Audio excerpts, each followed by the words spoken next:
sorry, that's for a Democrat show. Let me know when you're ready. Was an extremely great conservative commentator. We're tearing it up on Wednesday night. This is awesome. This will allow me to report. Well, this is Jersey Joe for the Reaver of Common Sense show. I'm on shrmedia.com. Actually, I just totally screwed up. This show contains language that some viewers may find offensive. Listener discretion is advised. And now on to the show. And check 1, 2.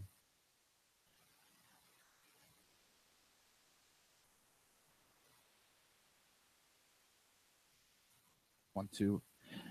And welcome to the Reaver of Common Sense. I am your host, Jersey Joe, and it seems like I have a little technical difficulty going on. Oh, it's going to be one of those shows, isn't it? It just seems like every day there's an issue that's going on that's got to drive me bonkers. I don't know what the hell's going on. Welcome to the Reaver of Common Sense. I am your host, Jersey Joe, and I'm here to make sense out of the senseless. The Jersey Takeover is here. We have expanded to 2 hours every Monday through Friday, 9 p.m. to 11 p.m. Eastern Standard Time. And if you want to watch a broadcast, it's pretty simple. Just go to Reaver.1 and click on the SHR TV button. It's a little bit of a somber day for me. We'll get past that in a minute, but someone that not only I think I went to high school with, I believe I did, but we were firefighters together. We worked the emergency service together. We worked the ambulances together. Passed away this morning. Sonny Kitchen. He was a great person. His life was saving other people's lives. His life was the fire and EMS field. I'm going to give a moment of silence for him and his family.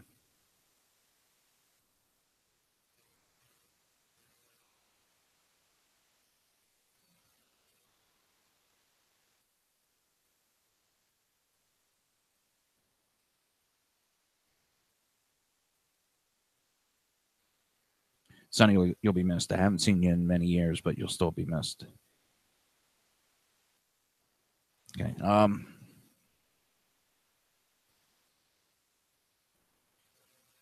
That I'm still kind of.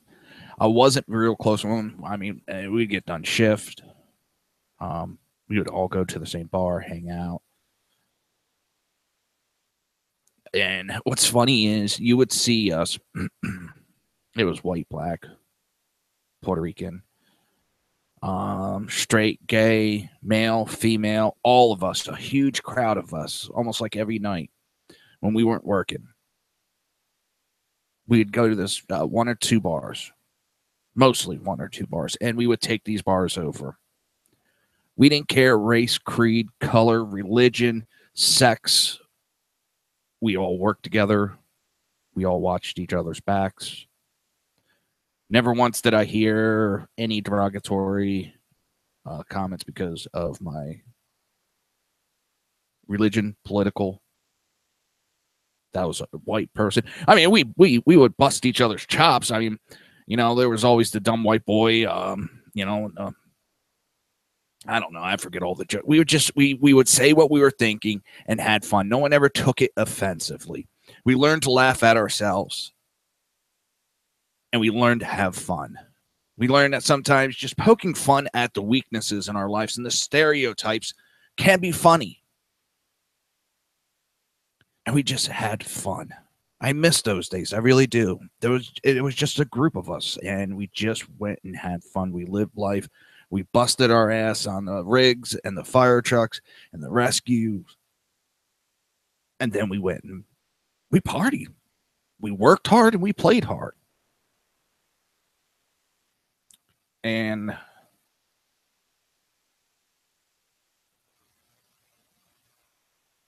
those days are pretty much done, but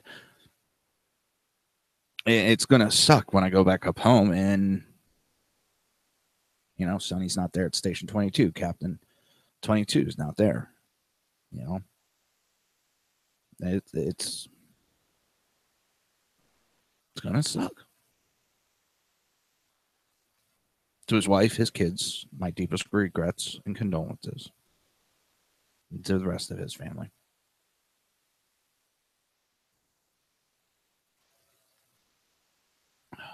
So a Democrat congressman has been arrested outside the White House during a rally for illegal immigrants.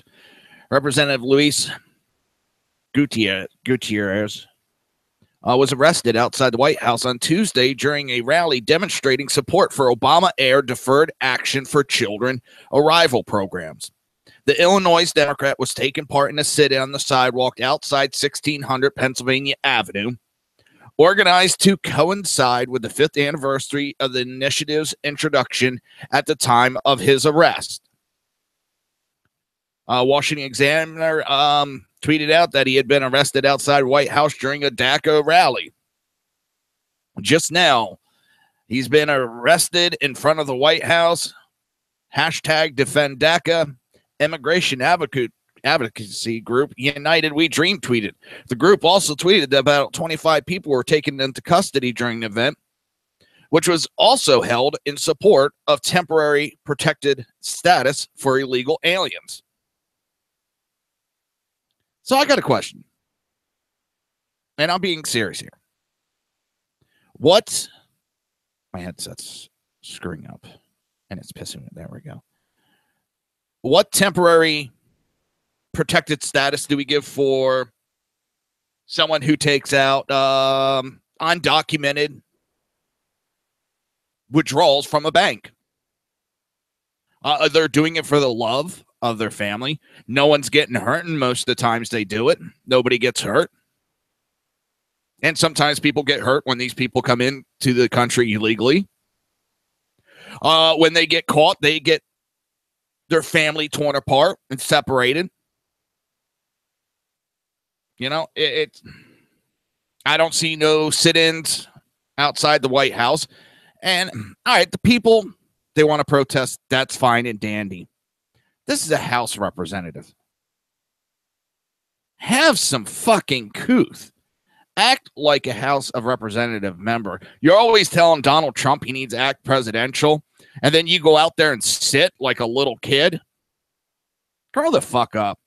Stop trying to protect illegals. Stop trying to protect these criminals. How about we worry about U.S. citizens first? And don't give me this bullshit of immigration and all the taglines and talking points I've heard of. Because if you want to talk about immigration and we came here illegally, well, number one, there was no nation, so there was no rules. And number two, the Native American Indians were not native to this area. And how did they get it? They conquered. They conquered other tribes. They killed anybody in their way to take their land. That's how they had it. And we came along and we conquered. That's how lands were.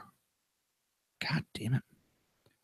Haven't had this problem in a while. That's how lands were and countries were started, by conquering. England is not England because of, everybody was born there. No, it was conquered.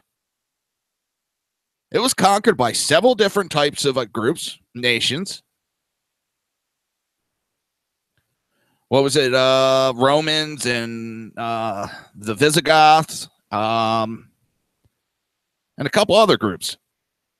It was very common that countries sprang up from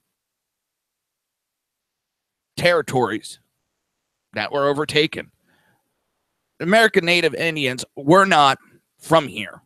They are from, actually, the Asia area.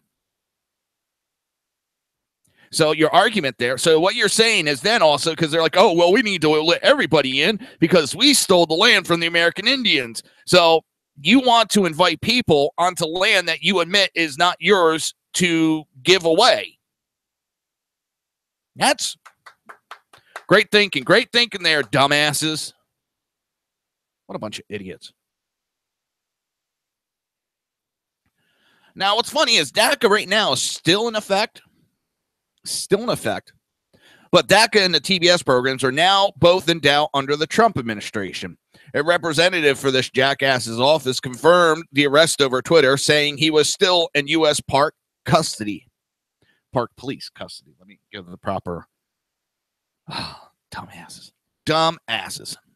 Oh, where's my resident Canadian Kel? I was thinking about you when I came across this piece. So if you're listening, this is for you, Kel. I know you're not in the chat room today. Illegal aliens in Canada are now complaining about lack of free housing and cell phones. The illegal aliens who are increasingly passing up the USA and heading into Canada are now complaining that Canada does not offer enough freebies and money, cell phones, and housing, a report says. So first, besides the border towns are flipping out and having military come in to help them, which is funny because their prime minister invited these illegal aliens. Now the different areas are getting flooded and they can't handle it. It just, oh God, it's beautiful watching this because these are the same areas that chastised us in the United States, saying we had to have more understanding and compassion, and now they're crying that they're being overtaken. And now the ingrates, these illegal aliens, are complaining they're not getting enough free stuff. Despite that, illegal aliens have access to welfare cash within days of entering Canada. Some immigrants are saying that the country does not do enough to find housing, most especially in the sanctuary city of Montreal, Daily Caller reported. Holy shit, I got to get the other wife out for this goddamn name. Holy shit. Hang on, I got to get... There's no way in hell I'm going to be able to pronounce this damn name without some help. Holy for holy. Hang on. What is it? IFTIKHAR,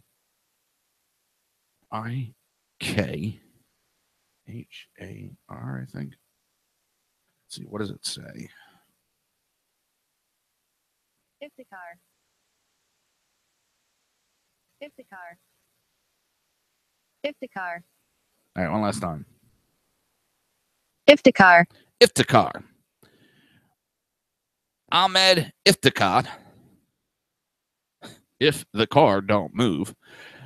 Ahmed Iftikhar, a 42-year-old man who entered the U.S. illegally and then proceeded to Canada with his wife and 4 children, recently told CTV News that he couldn't find comfortable living space for his large family. Oh. Another illegal alien, a 30-year-old male from Haiti, who told the media that he entered Canada because he feared deportation if he stayed in the U.S., also complained that he had not found more permanent lodging beyond temporary shelters. Another illegal alien interviewed insisted that Canada should give free cell phones to help illegals find jobs, find lodging, and to stay in touch with government officials. And I'm sure so they can, make regular phone calls and all of that. Oh, I know it's bad to be laughing at the unfortunes of others, but when you have a country such as Canada chastising, yo, what's up, Sarge? Big Sarge in the house. How's it going today, sir?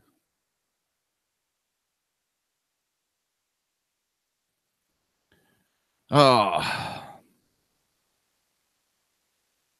But these ingrates come into the country, then mandate all this free shit.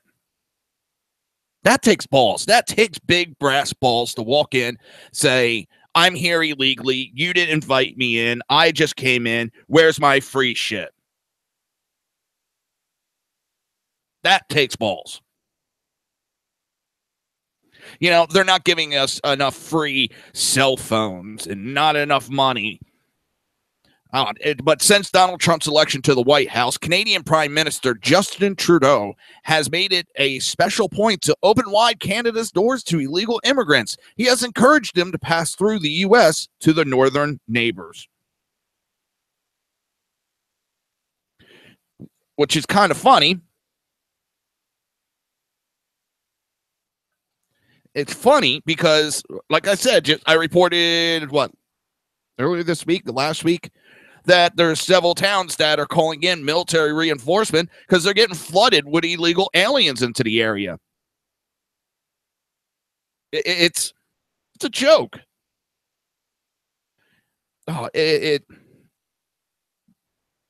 does warm my heart watching them have all these problems after they tried to be above us, talk down and be all snooty and telling us what we need to do, and now they're having trouble holding up to that standard. Yeah, they thought it was funny and easy to talk down to us when it wasn't happening to them. Now they're starting to complain just like we did. But since Trudeau's political calculation, Canada has seen a massive flood of illegal aliens that the country's social system is not prepared to handle. In May, for instance, it was reported that Canada had experienced more illegal aliens by that time this year than it did in all of 2016. In 5 months, they got the same amount that they did for 2016. For 12 months in 2016, 5 months made it in. The flood of immigration has taxed Canada's immigration services, forcing legal immigrants to suffer years of delay despite languishing on lists, waiting to enter the country legally. And that's the big question. What about all these people that, are trying to go through the process legally and do it the right way? Now they're being punished because people just do whatever the fuck they want. And the same thing that I said here in the United States. These people already showed that they're willing to break the law to get what they want. Who's to say they're not going to break more laws to get what the hell they want? Now, I'm not trying to say they're all these criminal masterminds, but yeah, technically they all are criminals, illegal immigrants before, anybody decides to jump on that. Illegal immigrants because they are breaking the law to get into these countries. Therefore, that makes them criminal. So yes, all illegal immigrants are criminals. So Trump was right. I know that's not exactly what he meant, but I'm going to say that is exactly what they are. They are criminals. Because if I break the law as a U.S. citizen, I'm held to a high standard. I don't get away with it because I was trying to do what's right for my family. I was trying to make a better life for my family. I'm white. I'm male. I got to be held to a higher standard. Well, you know what? Everybody else has to be held to that exact same fucking standard. There's no one law for this ethnic group, another law for a different ethnic group, and another law for other people. That's called racism. And I thought the Democrat Party was supposed to be against that. The flood has also widely inflated immigrant spending and put a strain on housing and shelter service, according to Forbes magazine. I also remember, I couldn't believe when they did this. Now, this was a little bit of a legal immigration, but in Canada, they shut down 3 military bases. 3, kicked everybody off the fucking bases and gave all the housing to Middle Easterns, refugees, and then paid them on top of it several $1,000s a month to live there. Plus free health care, free dental, free food. They had access to everything, and they were still getting money to spend, plus not having to pay any housing, any electrical, none of those expenses. Talk about a scam that was going on. But hey, you're listening to the Reaver of Common Sense right here on SHR Media and High Plains Pundit Radio. We will be right back.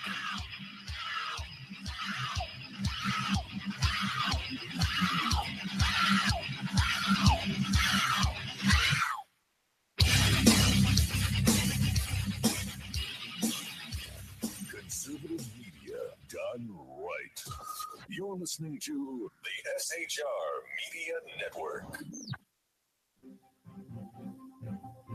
Breaking news. According to the latest report coming out of SHR Media, a merchandise store to support both the Reaver of Common Sense and SHR Media has just been unleashed to the general public. Be forewarned that this site can be contagious and numerous items can be purchased to support the best news programming.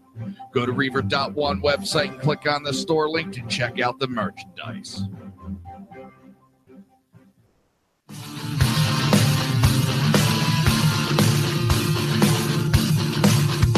You have been listening to Reaver of Common Sense, hosted by my dad, Jersey Joe.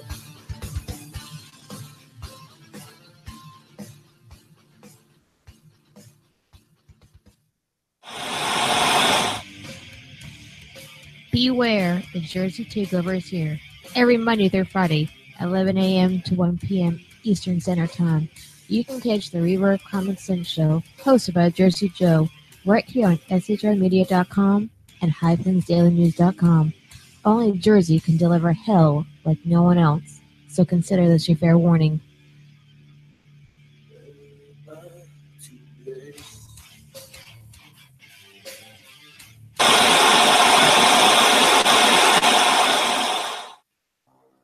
In a world controlled by corrupt politicians, You got a business. That you didn't build that. a team of ordinary men emerge from the ashes to give voice to the voiceless and hope to the hopeless. Sackhead Sean, Dude, I'm not saying Catholics do it, bro. Sackhead Clint, All good friends of ours usually show up drunk. also starring Sako as the producer. I'm a little bit drunk, 'cause I'm drinking. They are the Sackheads Radio Show.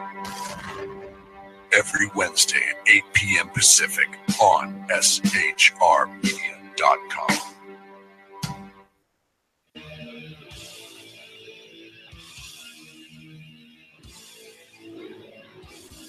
Every Wednesday night, 8 p.m. to 9 p.m. Eastern Standard Time, you can catch the Southside Mutt Show with its hosts, the Jersey Boys, Jersey Joe and Crash, right here on SHR Media and High Plains Pundit Radio, where we will be digging up the dirt.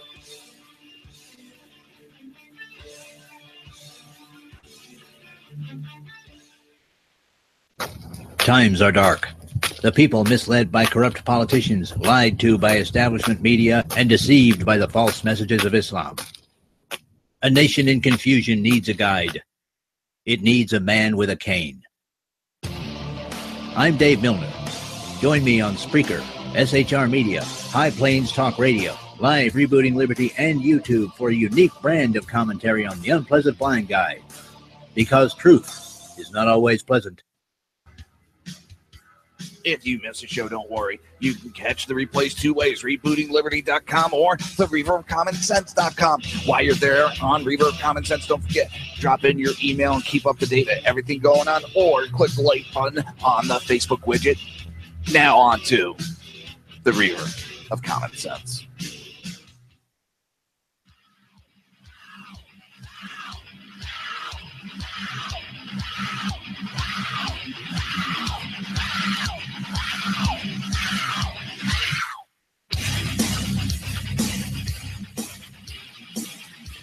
Conservative media done right. You're listening to the SHR Media Network. This show contains language that some viewers may find offensive. Listener discretion is advised. And now on to the show. And welcome back to the Reaver of Common Sense. I am your host, Jersey Joe, and I'm here to make sense out of the senseless. Again, I want to give my condolences to the Kitchener family for the passing of Captain Sonny Kitchen from Station 22 in Lawrence Township, New Jersey. Now, I'm probably going to mention that a couple times tonight because I can't mention it enough. He was a great guy. He was a hero. He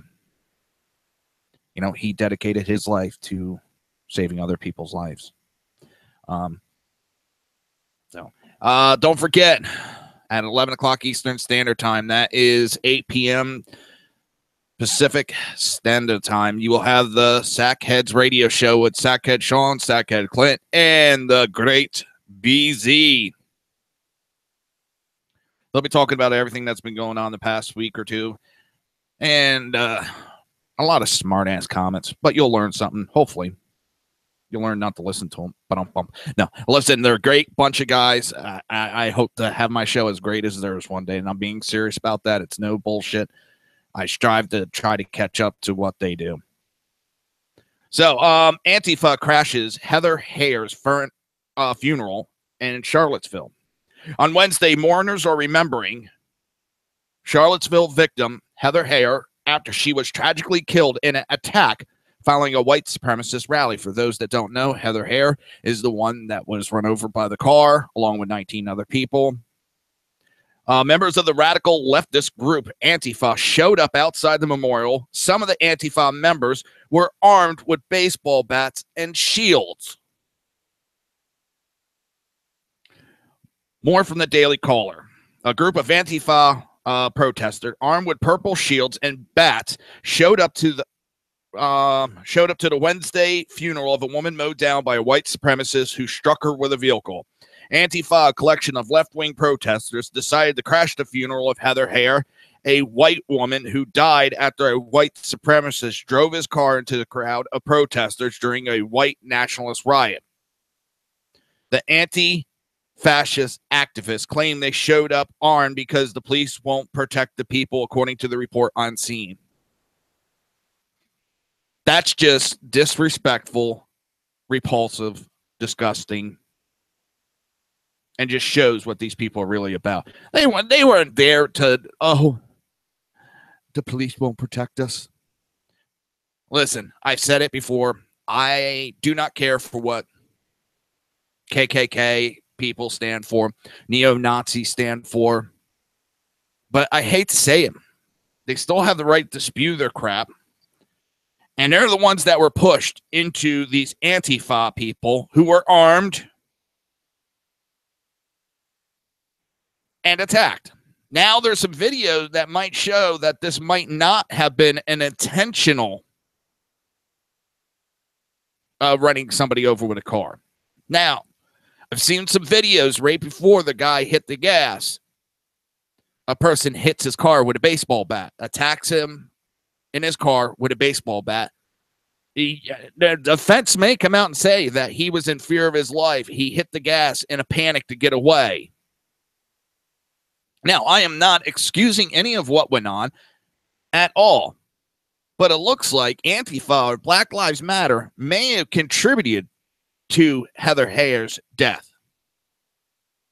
I mean, I've said it from the start. Neither side is innocent. Trump said it, and I know you got the media crying their little eyes out because he's putting the blame on Black Lives Matter and Antifa also, because they're the ones that started the violence. But we're supposed to excuse them just because white supremacists were having a protest. So we're supposed to excuse any and all violence. So now we get to pick and choose when violence is acceptable in everyday life. And I'm not talking wars. Wars is a whole different discussion. I'm not condoning what white supremacists talk about. I've been accused multiple times of being a white supremacist, accused of being a neo-Nazis. I'm a big white guy, and I used to have a bald head all the time, so I was a skinhead as I married into a Jewish family. Yeah, I really hate people like that. Yes, I just married into the damn family. But it's not black or white, and they're freaking out about it. And I'm so sick of fucking Fox. That's getting ridiculous. And there's a little blonde bimbo bitch that was on Greg Gutfeld's show and then Eric Boland's show. She's up there, and if I didn't have all this makeup on, I'd be crying about this. Trump said that both sides are at fault. Yeah, they are. Any reasonable person, everybody I've talked to has said they don't agree with KKK. They don't like the KKK. They don't like neo-Nazis. But Antifa and Black Lives Matter went there for a fight. They went there to cause violence. They started it. They're just as much at fault. You know what? If you don't give no publicity to the assholes, KKK and neo-Nazis, no one would have fucking known. Nobody. But you went there looking for a fight, starting a fight, gave them national exposure. Dumbasses. Hold on.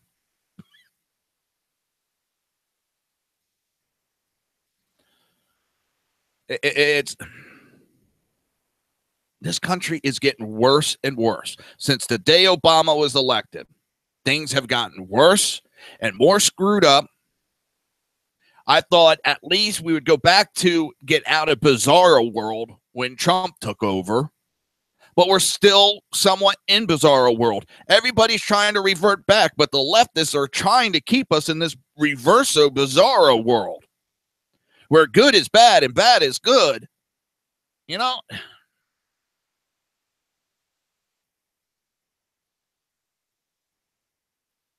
I don't know. I'm so sick of it all.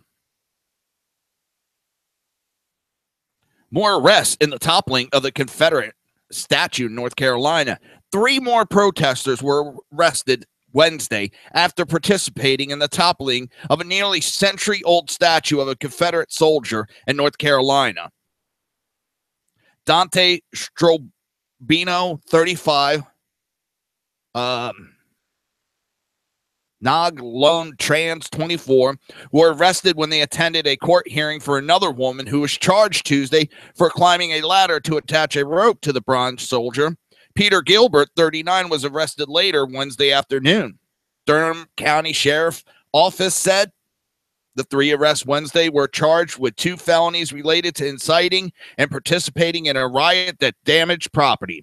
The woman who climbed the ladder, Takia Thompson, was charged with the same count a day before. She is a student at a historically black North Carolina Central University. The 3 are affiliated with the Workers' World Party. What does that sound like to you? Workers' World Party. To me, that sounds like it has some communist connection to it. The Workers' World Party, which helped organize the Durham protests in response to deadly violence over the weekend during a white nationalist rally, Charlottesville, Virginia. The North Carolina statue, which was dedicated in 1924, was brought down after Thompson allegedly climbed up and attached a rope. Demonstrators then pulled it down. Seconds after the monument fell, protesters began kicking the crumbled bronze monument. Governor Roy Cooper, it's time to move forward. These monuments should come down. I'm embarrassed. I am absolutely embarrassed and disgusted.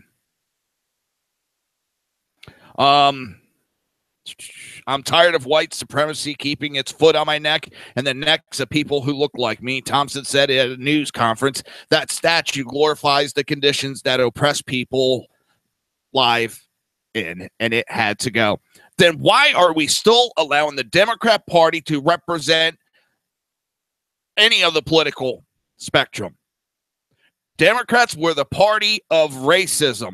Democrats were the party of KKK. Democrats were the party of slavery. Democrats were the party of the Confederacy. Democrats fought against women's suffrage. Democrats fought against civil rights. So you want to talk about what glorifies the condition that oppress people? Look at the party that a lot of these people are voting for and that is allowed to be on the national stage. Democrats, the Democratic Party. This shows that these people are nothing but hypocrites and are picking and choosing. When they sit there and they start protesting and demanding that the Democrat Party be dismantled, then I'll take them seriously. Otherwise, this is just a partisan politic fucking smoke and mirrors to try to start trouble.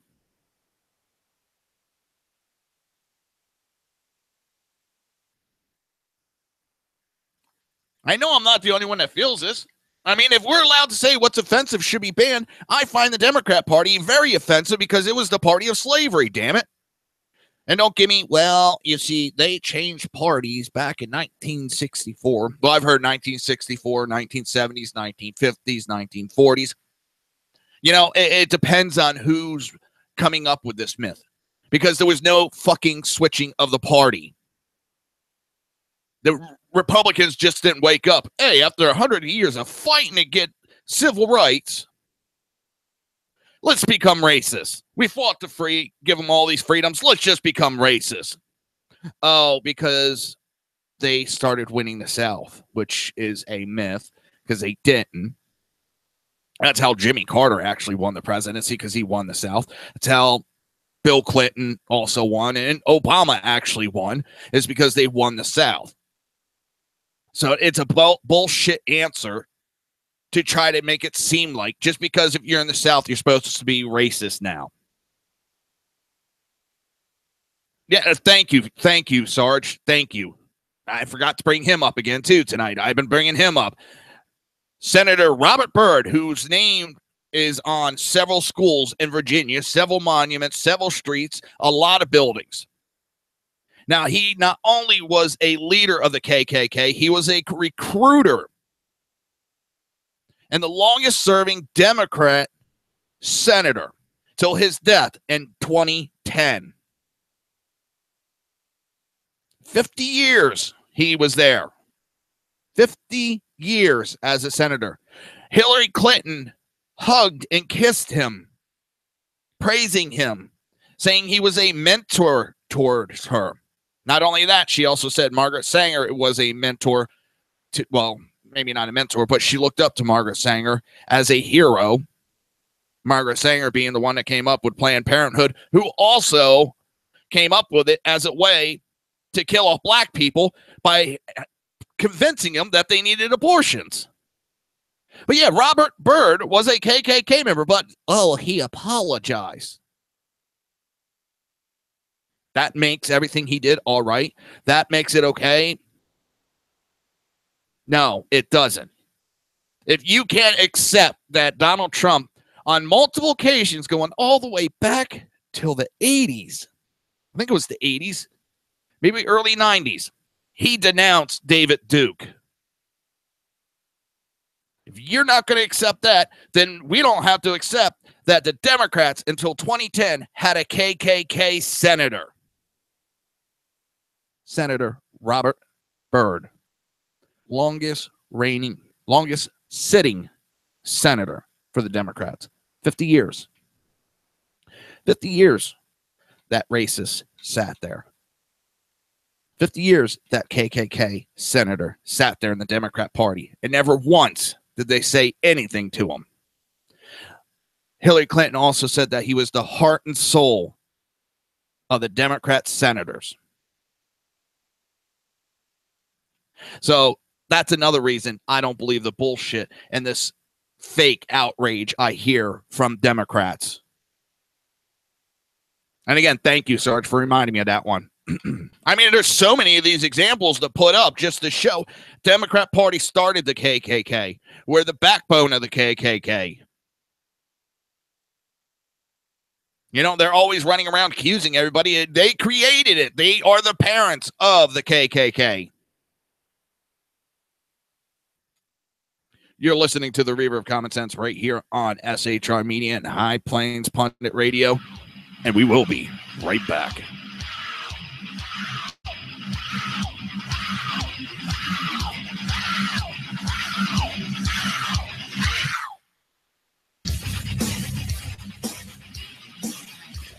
Conservative media done right. You're listening to the SHR Media Network. Breaking news. According to the latest report coming out of SHR Media, a merchandise store to support both the Reaver of Common Sense and SHR Media has just been unleashed to the general public. Be forewarned that this site can be contagious and numerous items can be purchased to support the best news programming. Go to Reaver.one website and click on the store link to check out the merchandise.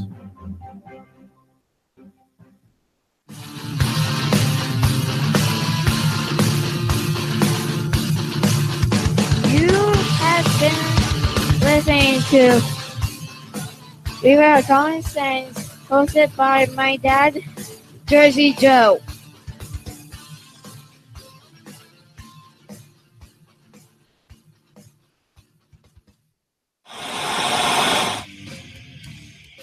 Beware, the Jersey Takeover is here. Every Monday through Friday, 11 a.m. to 1 p.m. Eastern Standard Time. You can catch the Reaver of Common Sense show, hosted by Jersey Joe, right here on shrmedia.com and highplainsdailynews.com. Only Jersey can deliver hell like no one else, so consider this your fair warning.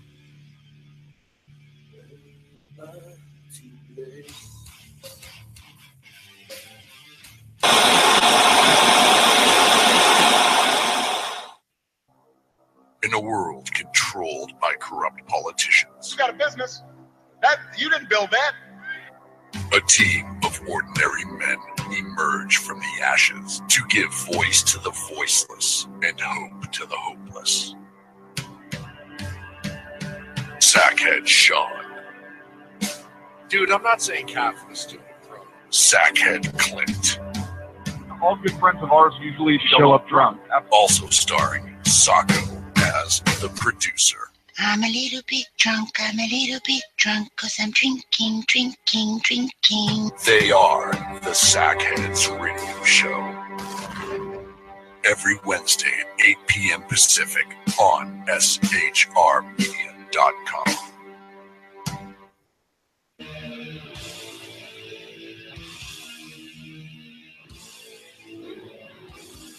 Every Wednesday night, 8 p.m. to 9 p.m. Eastern Standard Time, you can catch the Southside Mutt Show with its hosts, the Jersey Boys, Jersey Joe and Crash, right here on SHR Media and High Plains Pundit Radio, where we will be digging up the dirt.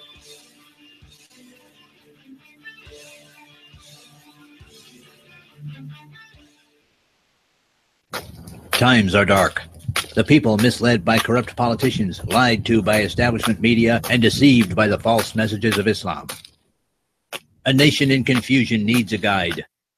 It needs a man with a cane. I'm Dave Milner. Join me on Spreaker, SHR Media, High Plains Talk Radio, Live Rebooting Liberty, and YouTube for a unique brand of commentary on the unpleasant blind guy. Because truth is not always pleasant. If you miss a show, don't worry. You can catch the replays two ways, rebootingliberty.com or the reaverofcommonsense.com. While you're there on Reaver of Common Sense, don't forget, drop in your email and keep up to date with everything going on, or click the like button on the Facebook widget. Now on to the Reaver of Common Sense.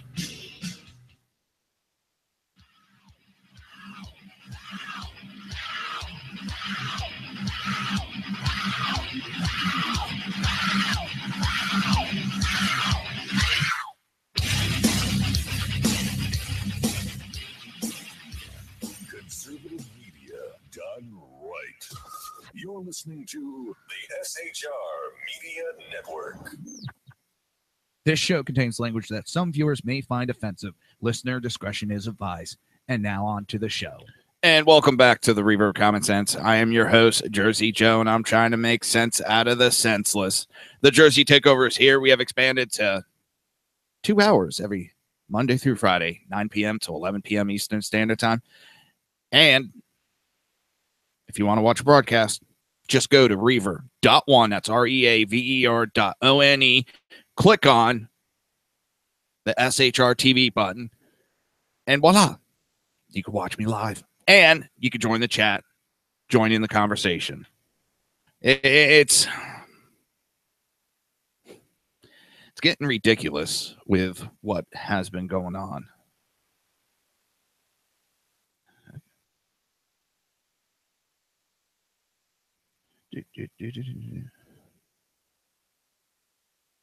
Come on.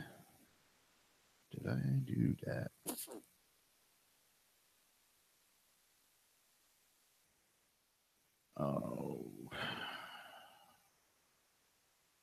There we go. Trying to make sure everything's still going good.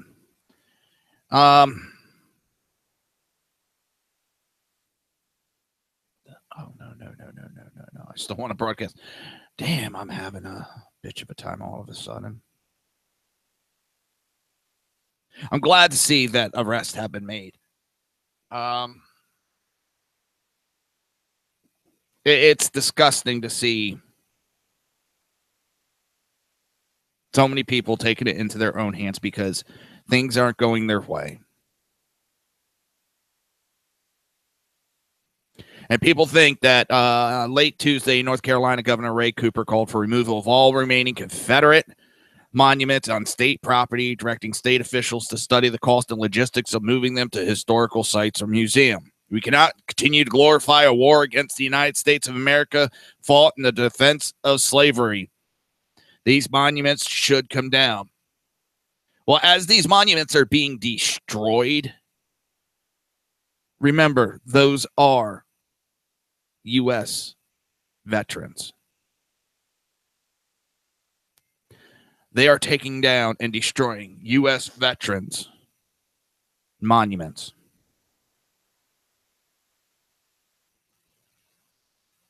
And that is unacceptable on its merit right there.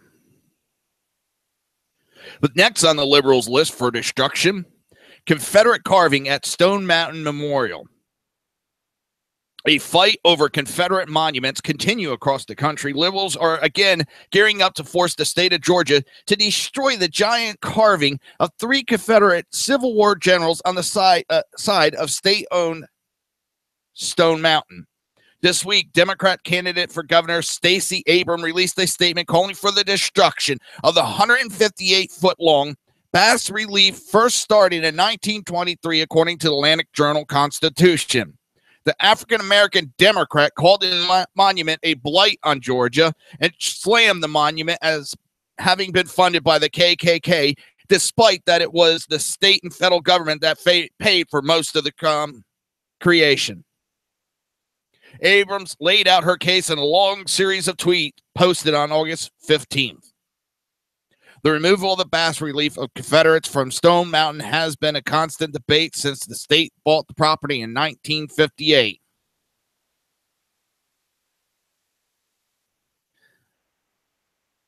But indeed, liberals have been fighting to have the carving removed at least since the Charleston church shooting in the summer of 2015.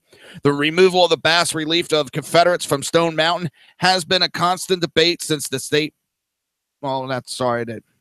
paid for by the founder of the second KKK. The monument had no purpose other than celebration of racism, terror, and division when carved in 1915. While Lost Cause supporters did organize to initiate the project back in 1915, their money ran out quickly and their support stopped when only one figure was fairly begun. In fact, the project laid fallow for 36 years until the state and federal government became involved in the late 1950s and floated the funds to finish the carvings. The site was purchased by the state of Georgia in 1958, but the sculpture was still incomplete due to 2 world wars, funding problems, and numerous missed deadlines and dispute. It was not completed until 1972. Indeed, in 1960, when the state purchased the property, the agreement allowed the Klan to meet on the grounds in perpetuity was canceled by the state. The Georgia General Assembly created the Stone Mountain Memorial Association soon after that, and in 1960s launched a competition to have the memorial completed. The work was finished 12 years later. Abrams went on to insist that Confederate monuments belong only in museums and then called the monument a blight. The managers of Stone Mountain have taken steps to educate with a powerful audio tour to return the listeners to the horrors of slavery. But the visual image of Stone Mountain's edifice remains a blight on our state and should be removed.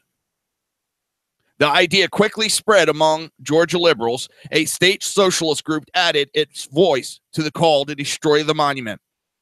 This is the final boss of Confederate monuments. We're not stopping unless we replace these scumbags with outcasts. I spent a few years as a kid in Stone Mountain, around 1974 or so. We'd get flyers in our mailbox advertising Klan rallies at the monument.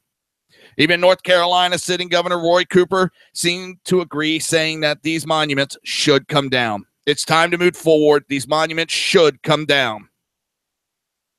Last weekend, I watched with horror as events in Charlottesville unfolded. The Journal-Constitution, though, disagreed with the idea, saying that the Stone Mountain carving is heritage, warts and all. According to the park's official website, the carving of the three men towers 400 feet above the ground, measures 90 feet by 190 feet, and is recessed 42 feet into the mountain. The deepest point in the carving is Lee's elbow, which is 12 feet to the mountain surface.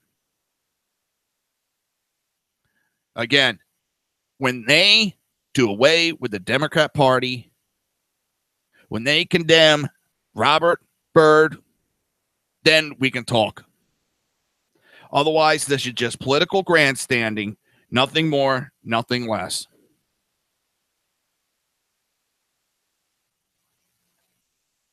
My wife was nice enough. She stopped right before the show. She was on her way home, and she got me a Wawa coffee. No sponsorship, none of that. She just happened to stop. I love Wawa coffee.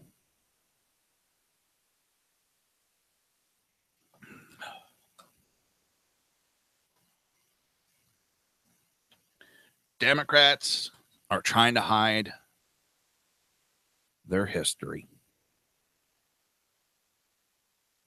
They're trying to do everything. Democrat activists urge a national push against Confederate statues. Can we push to have Margaret Sanger removed from museum?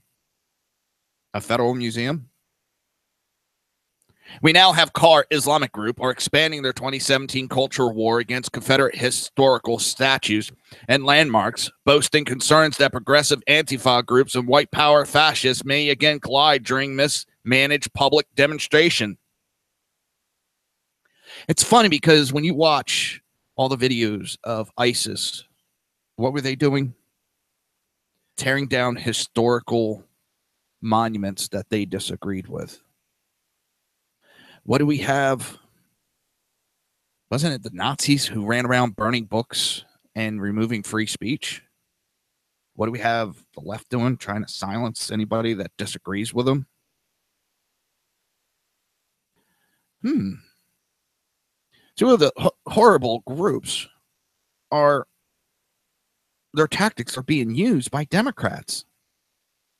Doesn't that make you want to go, what the hell's going on in the party?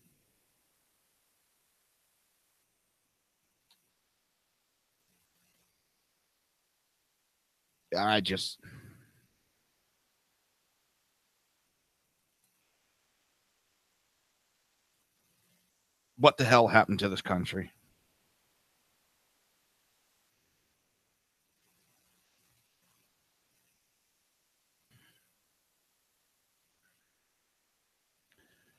We're going to hell in a handbasket. And the Democrat Party is leading the way. They're trying to hide the history. Donna Brazile, who twice worked as a temporary chairwoman of the Democrat National Committee, tweeted an article on Monday calling for the removal of 8 Confederate statues now displayed in Congress. Why? Because they are not giving debate questions away like you did. That it's kind of funny that she's running her mouth after all the immoral, despicable actions that she did during the election. And now she's going to run her mouth like, oh, Jesus Christ. Goddamn update popped up again. Oh, now I got to pick a damn time.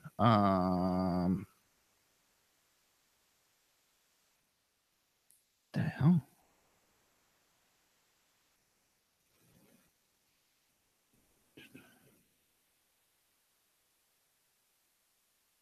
The fuck is going on?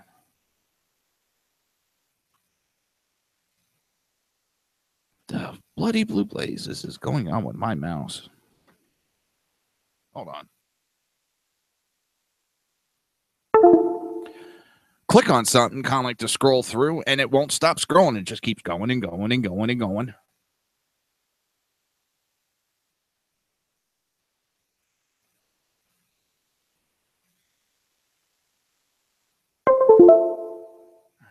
Let's see if that fixed it. Yeah, it did. Sweet.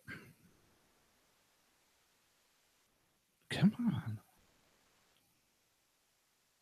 There it is. 11:55. Yeah, I don't know why I had that problem when I first started the show up, but I pretty much just ignored it. All right, there we go. Have the show, have it restart after done the show. But what is now? It totally threw me off. I mean, why is Donna Brazil even getting involved in this right now? Because there's certain people I would be hiding. Donna Brazil, Debbie Wasserman Schultz, Hillary Clinton. You would think they would want them hidden. What's up, Sean? I don't know. It's crazy. It's absolutely nuts what's going on in this world.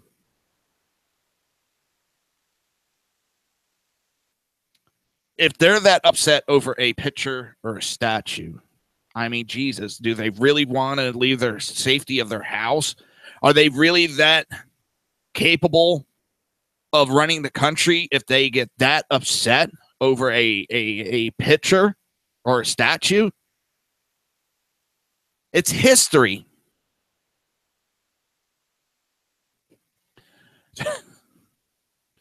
Well, I thought the scale readings were going down for you. No, I'm still pissed you're losing weight. Glad, but still pissed. Even without the historical circumstances of the Capitol Hill status arrival, there is virtually no justification for their continued presence, nor can it be said there aren't better Native sons and daughters to honor. Virginia could replace General Robert E. Lee with John Marshall, the legendary Chief of Justice and father of the American rule of law, or Tuskegee Institute founder Booker T. Washington. If it needs a Civil War hero, why not George Henry Thomas? Alabama could select author Harper Lee or jazz legend Nat King Cole. Georgia could replace Confederate Vice President Alexander Stephens. You know, they go through a list. Yeah, you could. Why don't you put that forth and put them up also?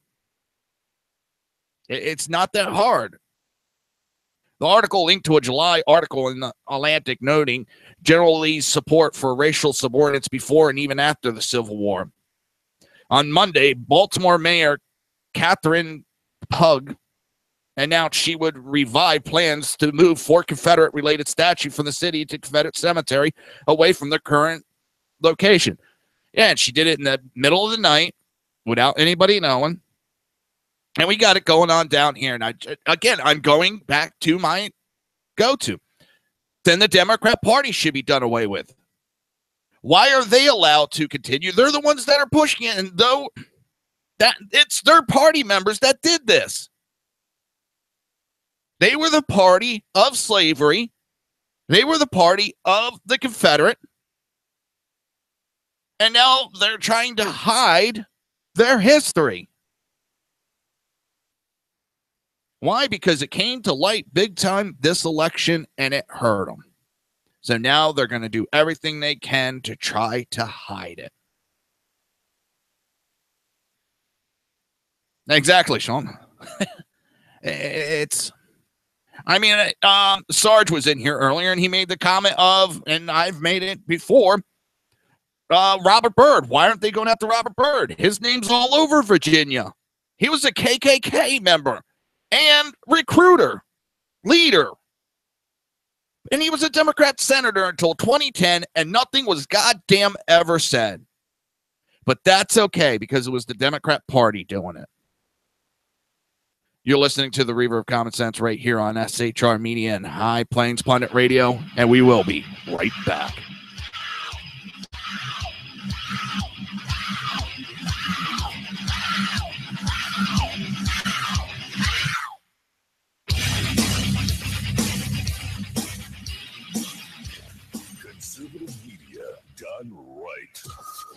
listening to the SHR Media Network. Breaking news. According to the latest report coming out of SHR Media, a merchandise store to support both the Reaver of Common Sense and SHR Media has just been unleashed to the general public. Be forewarned that this site can be contagious and numerous items can be purchased to support the best news programming. Go to Reaver.one website and click on the store link to check out the merchandise.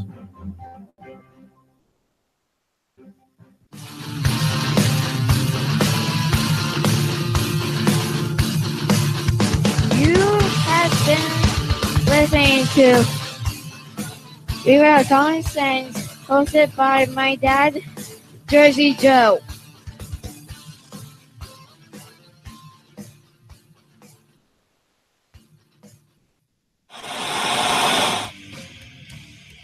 Beware, the Jersey Takeover is here. Every Monday through Friday, 11 a.m. to 1 p.m. Eastern Standard Time. You can catch the Reaver of Common Sense show, hosted by Jersey Joe, right here on shrmedia.com and highplains.dailynews.com. Only Jersey can deliver hell like no one else, so consider this your fair warning.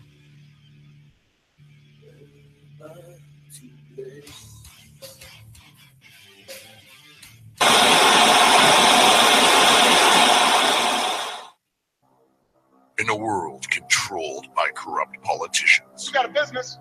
That you didn't build that. a team of ordinary men emerge from the ashes to give voice to the voiceless and hope to the hopeless. Sackhead Sean, Dude, I'm not saying Catholic, stupid bro. Sackhead Clint, All good friends of ours usually show up drunk. also starring Sacco as the producer. I'm a little bit drunk, I'm a little bit drunk, 'cause I'm drinking, drinking, drinking. They are the Sackheads Radio Show. Every Wednesday at 8 p.m. Pacific on shrmedia.com.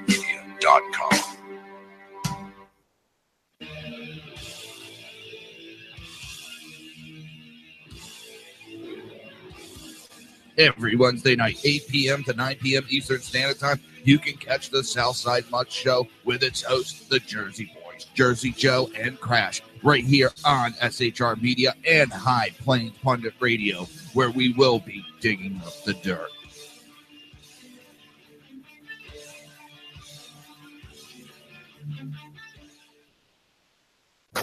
Times are dark. The people misled by corrupt politicians, lied to by establishment media, and deceived by the false messages of Islam. A nation in confusion needs a guide. It needs a man with a cane. I'm Dave Milner. Join me on Spreaker, SHR Media, High Plains Talk Radio, Live Rebooting Liberty, and YouTube for a unique brand of commentary on the unpleasant blind guide. Because truth is not always pleasant. If you missed the show, don't worry. You can catch the replays two ways, rebootingliberty.com or the reaverofcommonsense.com. While you're there on Reaver of Common Sense, don't forget, drop in your email and keep up to date with everything going on, or click the like button on the Facebook widget. Now on to the Reaver of Common Sense.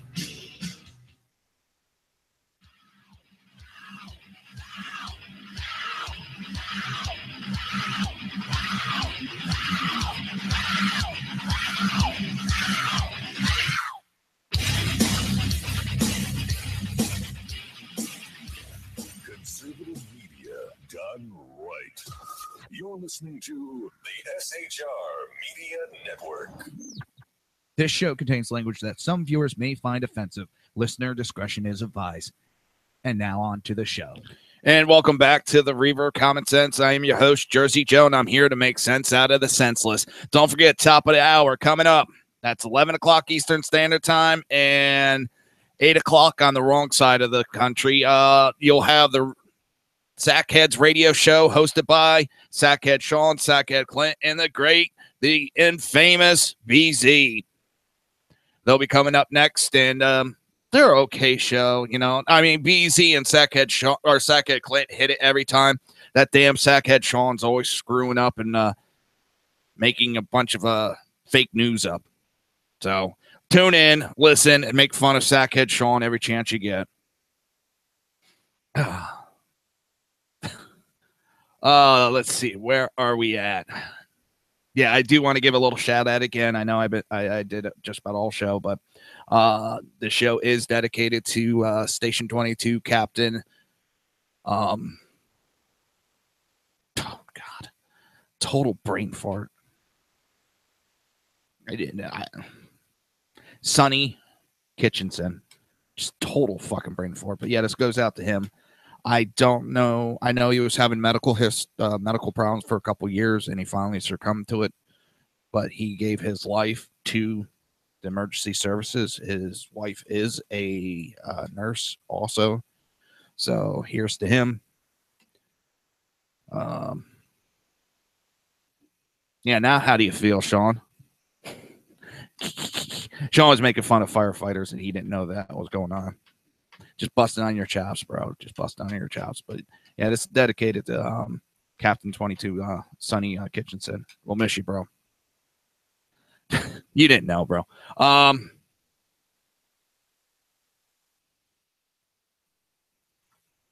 This whole statue thing is a deviation, I think, right now. It's one of the many things they're using because they're trying to get off of the Russia subject. You know, they're still going to give like little comments because they don't want to think they just totally trying to hide it. So they'll make little comments here and there. But the Russia, that whole conspiracy thing's been pretty much put to bed. So now they got to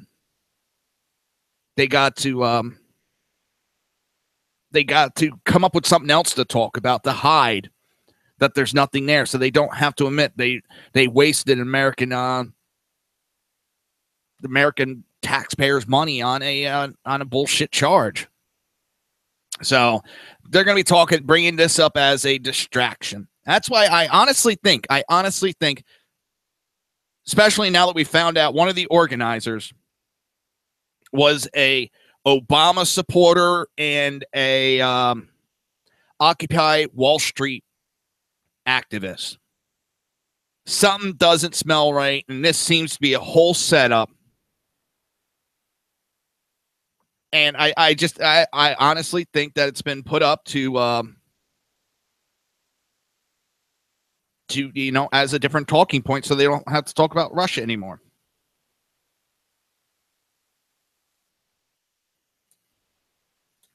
It's something doesn't. I can't put my fingers on it. I have no proof, but something doesn't smell right in Denmark on this one.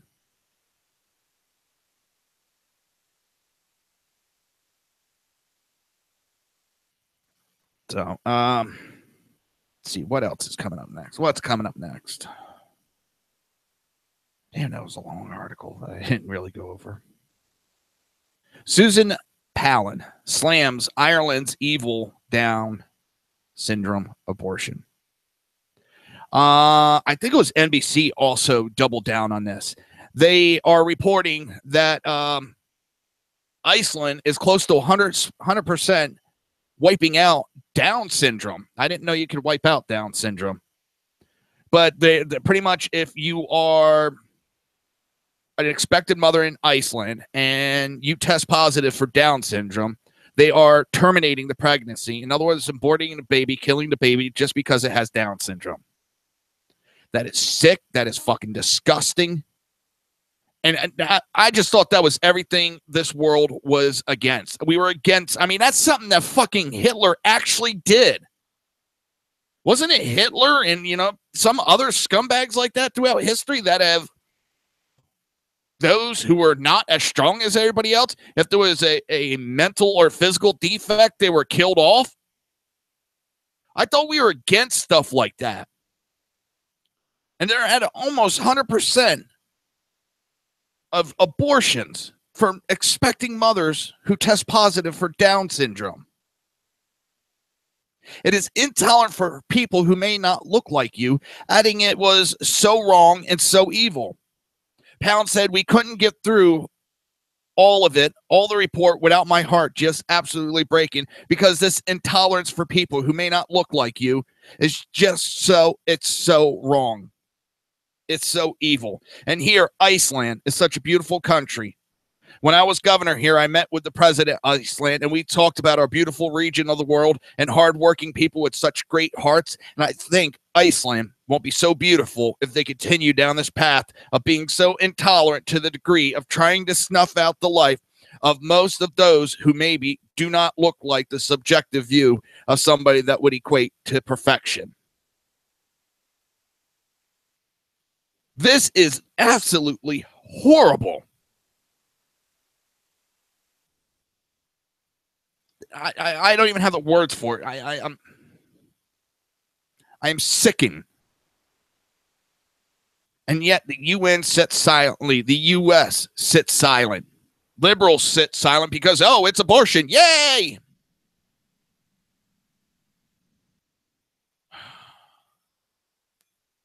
I can't believe a country's actually doing this. I never thought. There's a lot of things that are going on I never thought I'd see in my lifetime. I never thought I'd see some of this in my lifetime. I thought we were way past a lot of this. I thought our culture as humans had surpassed a lot of this horrors that I'm now seeing in my lifetime.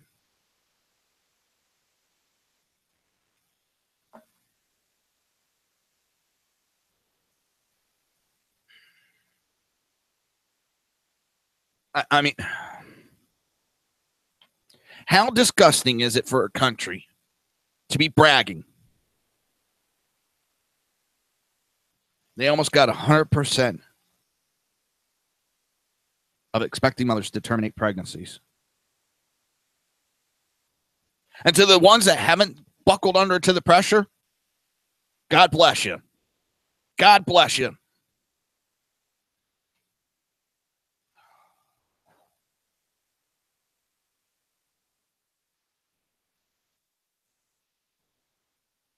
I'm appalled.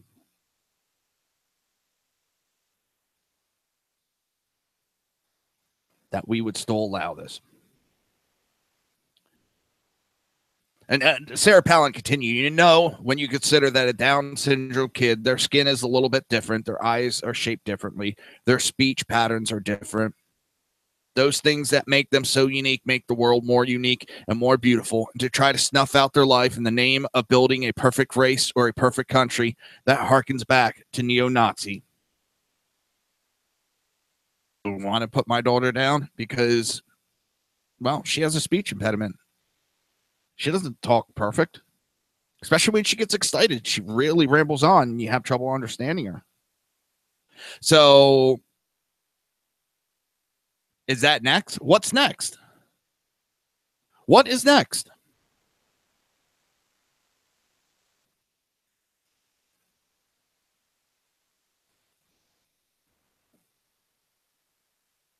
I think that's a legitimate question. What is next? What is the next thing that we're going to start aborting to make sure that these babies are perfect? You know, I get pissed off when everybody always wants to compare to Nazis and all that. But this one's a dead ringer to compare to Nazism. This is exactly what the Nazis did.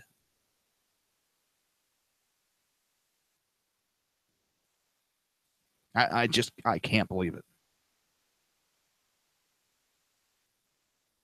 I know Sackhead Sean right now is probably punching a wall. He's been really quiet during this segment, and I'm pretty sure he's punching a wall somewhere.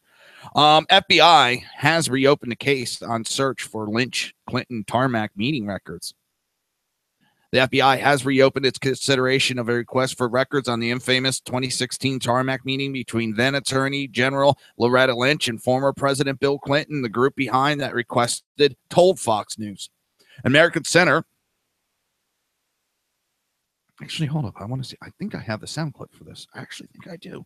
I think I do. I think I do. I think I do. I think I do. I think I can. I think I can. I think I can.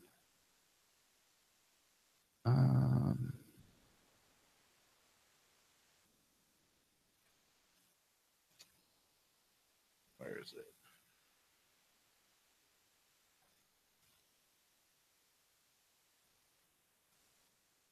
Yeah, I'm pretty sure I do have. I thought I did.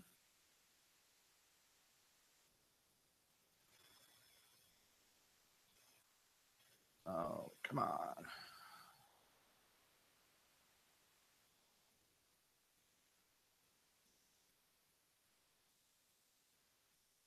Give me 1 second.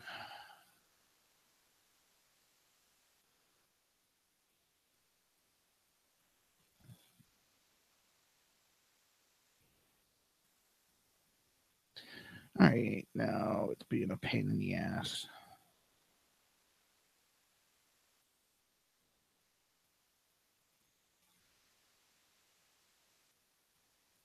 Now it's being a pain in the ass because I know I had a sound clip.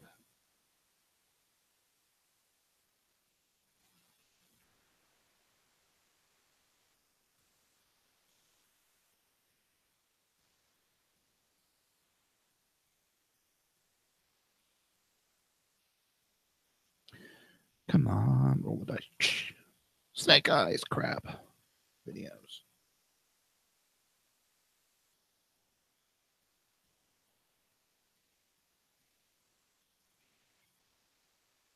Here it is. Let's see. Make sure there's no commercial with it. Welcome back to Hannity. So on this program, we've been calling for a special counsel to investigate Hillary Clinton and numerous scandals.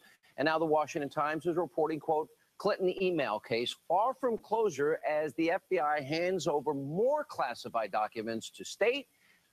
And tonight, the American Center for Law and Justice is reporting that the FBI is reopening its FOIA request into the Clinton-Lynch tarmac meeting and much more. Here with reaction, one of the president's attorneys, chief counsel, American Center for Law and Justice, Jay Sekulow, Fox News anchor, attorney Greg Jarrett.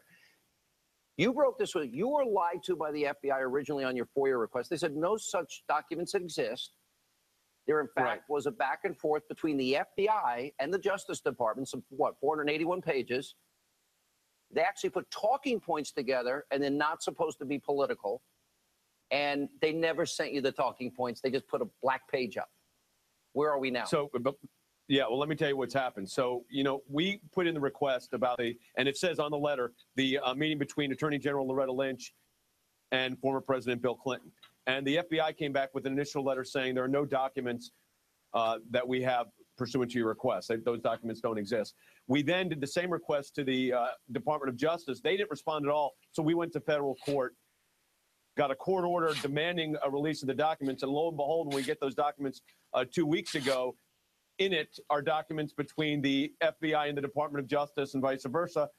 And of course, the FBI was saying we had no such documents. So we obviously, we raised it right here on your broadcast. We've raised it with the lawyers at the various departments, including the Department of Justice, and a really unprecedented move. And by the way, in those email exchanges, one of the email exchanges actually involved not just somebody in the FBI, but the chief of staff to James Comey receiving, quote, information on talking points on how to handle the Clinton-Lynch meeting that took place in Arizona.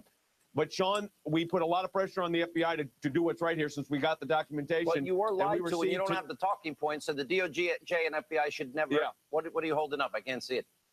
Well, I'm holding in here a letter from the United States Federal Bureau of Investigation that says they've reopened the FOIA request and are now going through the documents to give us the documents that are relevant to our inquiry. And as it relates to the so-called talking points, this was in crisis management mode for the Department of Justice with Loretta Lynch the entire time. By the way, James Comey made a big deal about that when he came out about Hillary Clinton in July of last year, saying, and when he testified earlier this year, he said, oh, it was that interchange at the tarmac that got me so concerned. Well, his chief of staff knew about it within hours after it happened.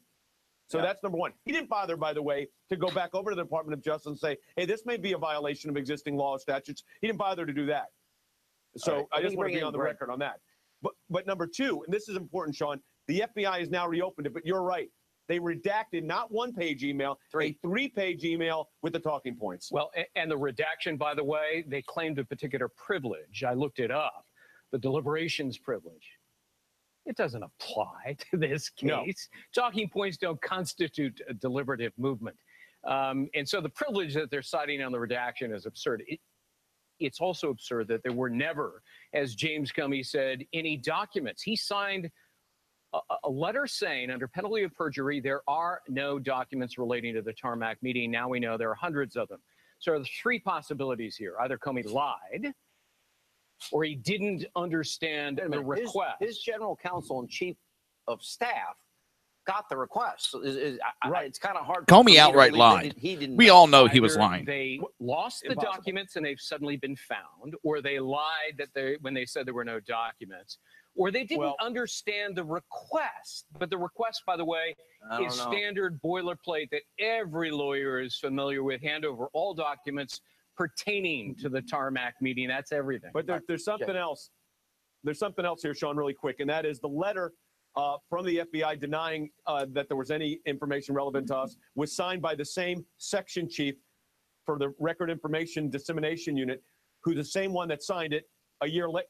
It was almost a year ago, exactly, when they said there was nothing, signed by the same guy who came back and now has said, whoops, we're going to go back and check because obviously they know we got those documents. On a scale of 1 to 10, how big is this, Jay? I think this is very significant. I give it a 10, and I'll tell you why. There is something. Just think about what took place on that tarmac. That is not the way equal justice under. That's been the theme of this. That is not the way equal justice under the law. That's been my point for forever, and I agree with you. Guys, good to see both will stay on all these issues. A lot of news every night. There was no equal justice going on. Bill Clinton and the Democrat Party thought they can get away with it and hide it. They thought Hillary Clinton was going to win.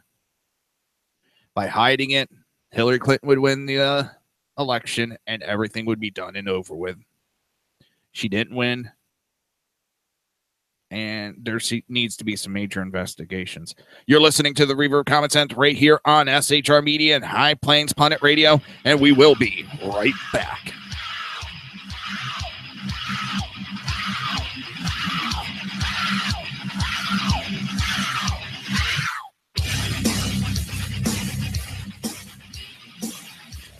Conservative media done right.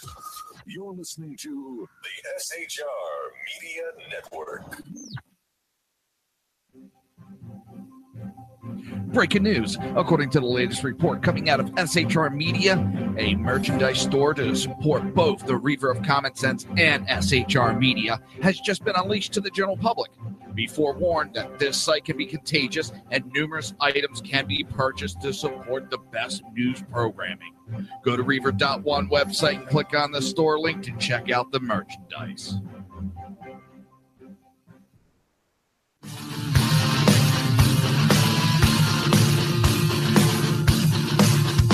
You have been listening to Reaver of Common Sense, hosted by my dad, Jersey Joe.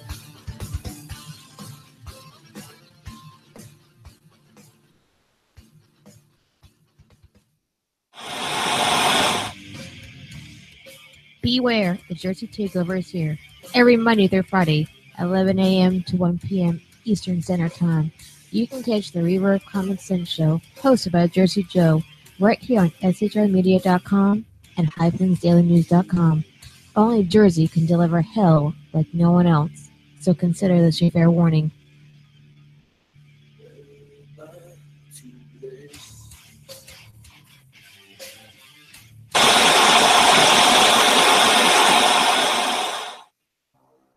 In a world controlled by corrupt politicians, You got a business. That you didn't build that. a team of ordinary men emerge from the ashes to give voice to the voiceless and hope to the hopeless. Sackhead Sean. Dude, I'm not saying half of this stupid pro.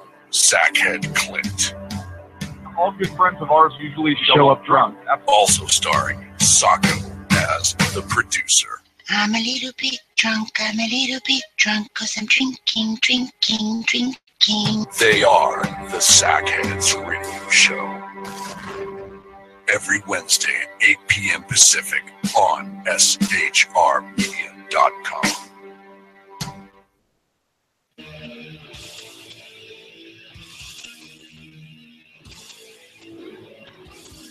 Every Wednesday night, 8 p.m. to 9 p.m. Eastern Standard Time, you can catch the Southside Mutt Show with its hosts, the Jersey Boys, Jersey Joe and Crash, right here on SHR Media and High Plains Pundit Radio, where we will be digging up the dirt.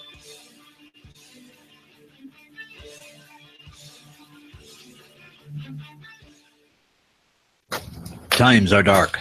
The people misled by corrupt politicians, lied to by establishment media, and deceived by the false messages of Islam. A nation in confusion needs a guide. It needs a man with a cane. I'm Dave Milner.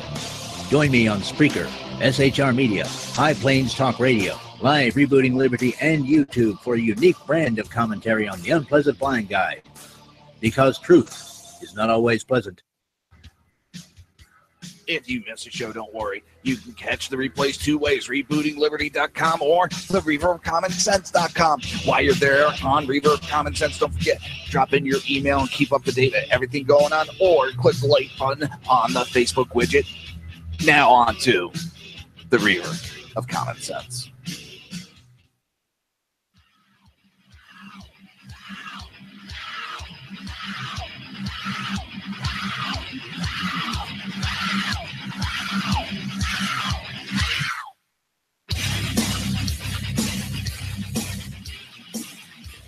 Conservative media done right.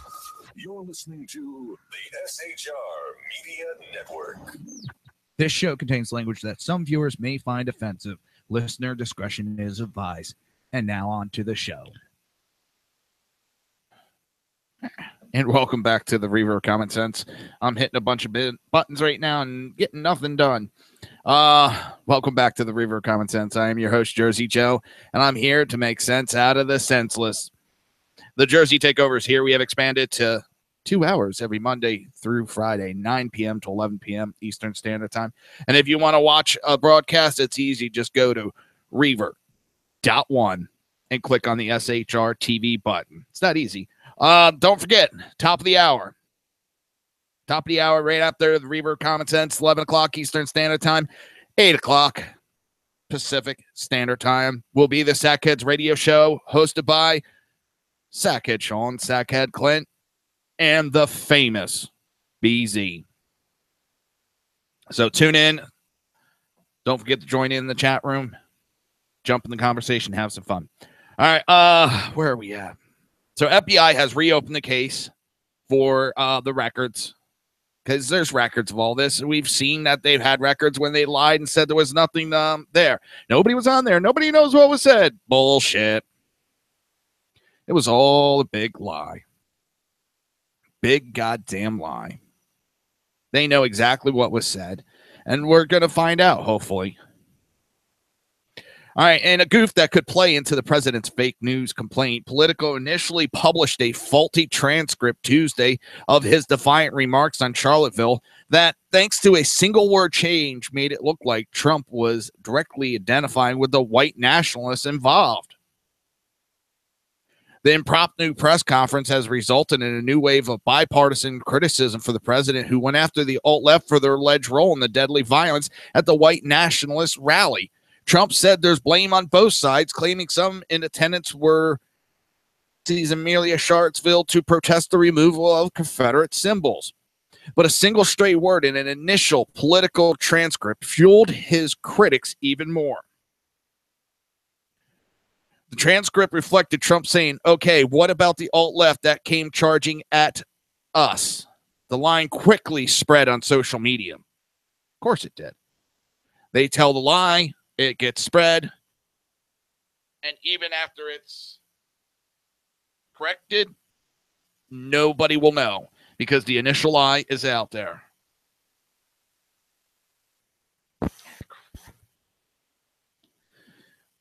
All right.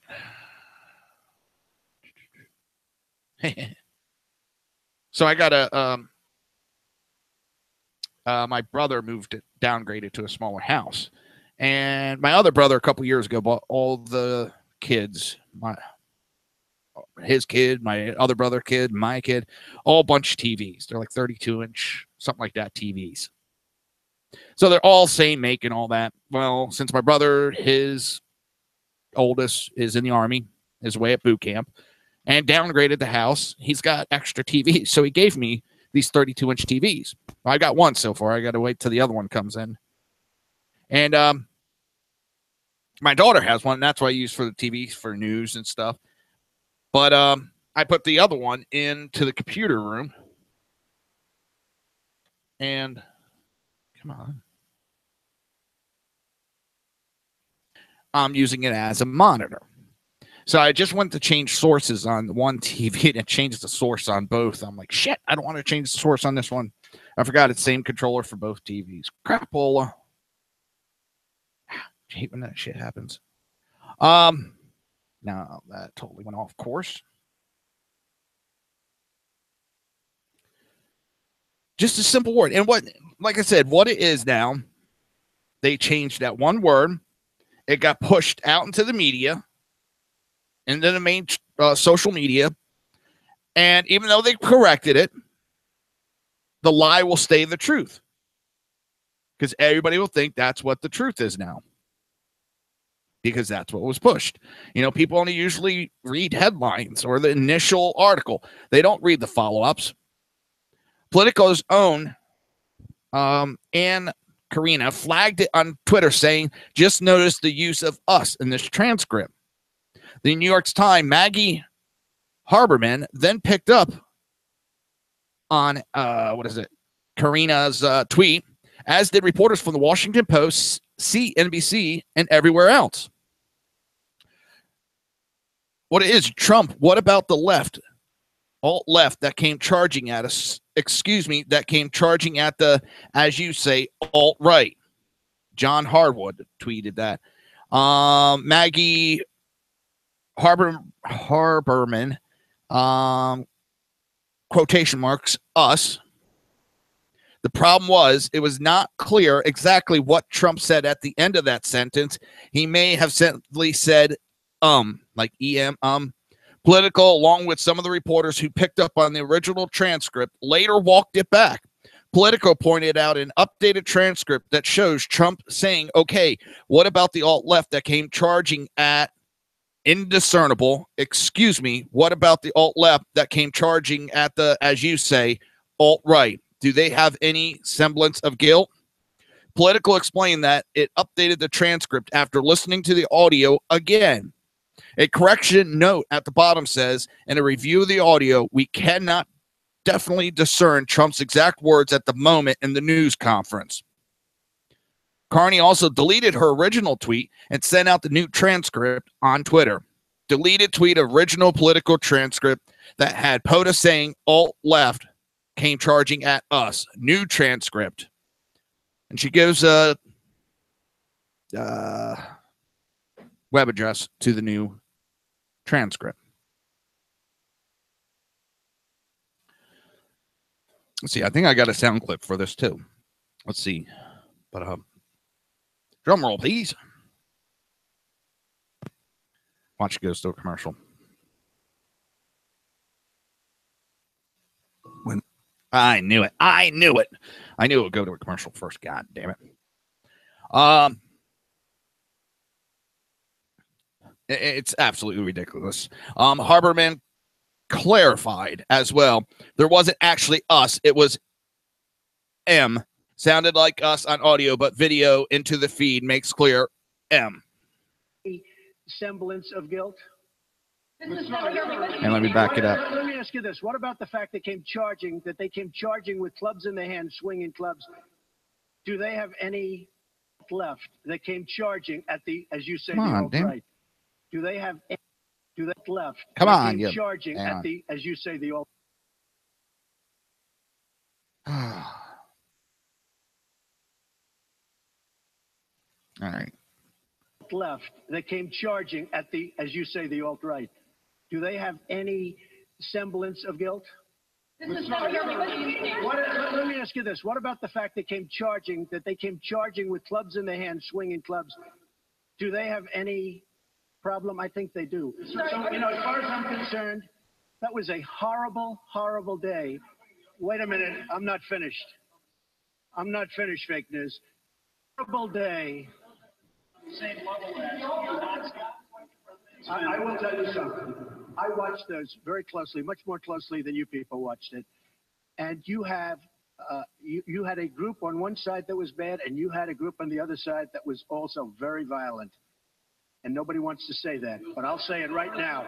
You had a group on the other side that came charging in without a permit, and they were very, very violent. And that's the goddamn truth. That is the actual truth. Do you think that what you call the alt-left is the same as neo-Nazis? All of those people, excuse me, I've condemned neo-Nazis. I've condemned many different groups, but not all of those people were neo-Nazis, believe me. Not all of those people were white supremacists by any stretch. Those people were also there because they wanted to protest the statue Robert E. Lee. So, excuse me, and you take a look at some of the groups and you see, and you know it if you were honest reporters, which in many cases you're not, but many of those people were there. I love it when he jams it down their throat. The taking down of the statue of Robert E. Lee. So, this week it's Robert E. Lee. I noticed that Stonewall Jackson's coming down. I wonder, is it George Washington next week? And is it Thomas Jefferson the week after? You know, you really do have to ask yourself, where does it stop? And it does. We need to ask, where does it stop? Because Lincoln Memorial has already been damaged. Where is it going to stop next? Because it won't just stop with the Confederate monuments. They will keep going. They will find a reason for everything that they don't agree with.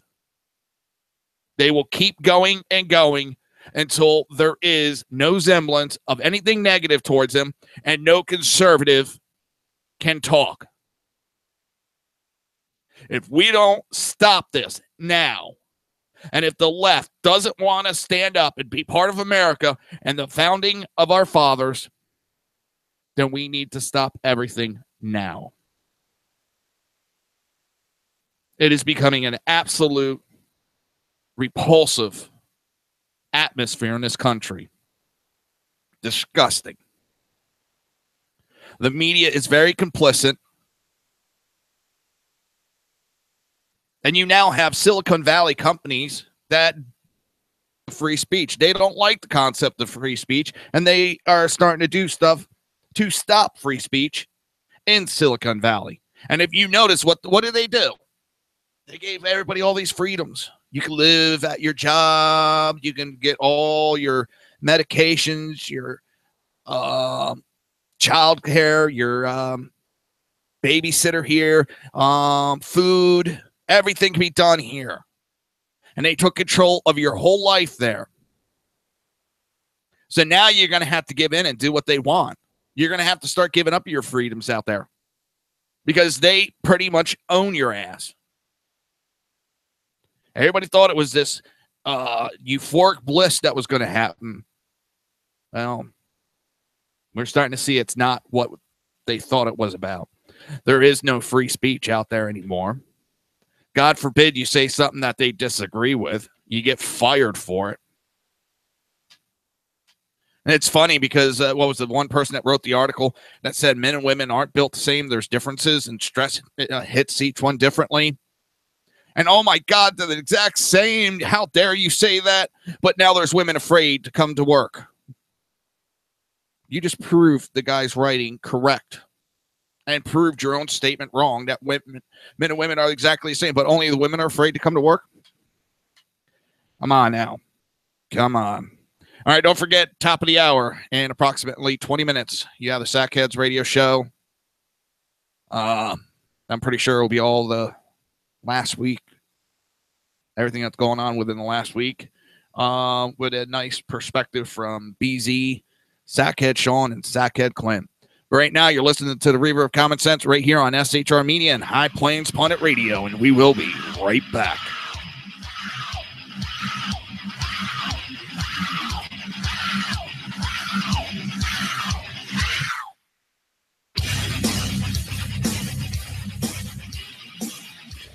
Conservative media done right. You're listening to the SHR Media Network. Breaking news. According to the latest report coming out of SHR Media, a merchandise store to support both the Reaver of Common Sense and SHR Media has just been unleashed to the general public. Be forewarned that this site can be contagious and numerous items can be purchased to support the best news programming. Go to Reaver.one website and click on the store link to check out the merchandise.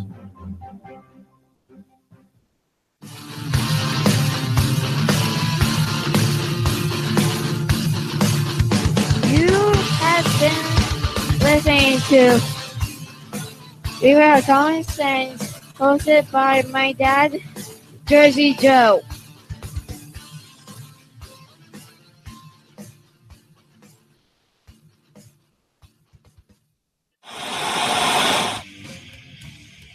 Beware, the Jersey Takeover is here. Every Monday through Friday, 11 a.m. to 1 p.m. Eastern Standard Time. You can catch the Reaver of Common Sense show, hosted by Jersey Joe, right here on shrmedia.com and highplainsdailynews.com. Only Jersey can deliver hell like no one else, so consider this your fair warning.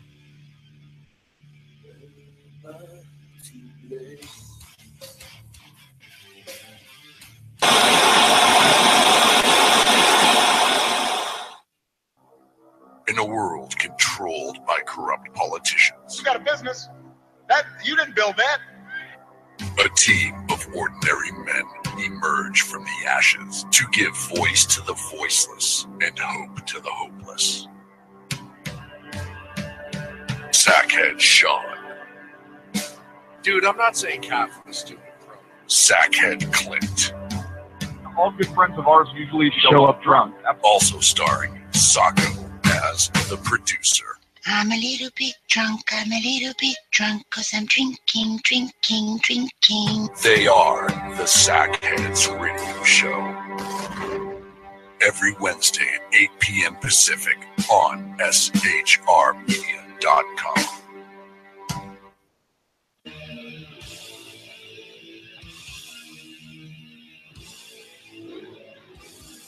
Every Wednesday night, 8 p.m. to 9 p.m. Eastern Standard Time, you can catch the Southside Mutt Show with its hosts, the Jersey Boys, Jersey Joe and Crash, right here on SHR Media and High Plains Pundit Radio, where we will be digging up the dirt.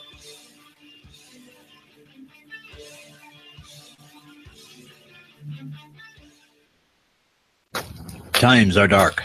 The people misled by corrupt politicians, lied to by establishment media, and deceived by the false messages of Islam. A nation in confusion needs a guide. It needs a man with a cane. I'm Dave Milner. Join me on Spreaker, SHR Media, High Plains Talk Radio, Live Rebooting Liberty, and YouTube for a unique brand of commentary on the unpleasant blind guy. Because truth is not always pleasant.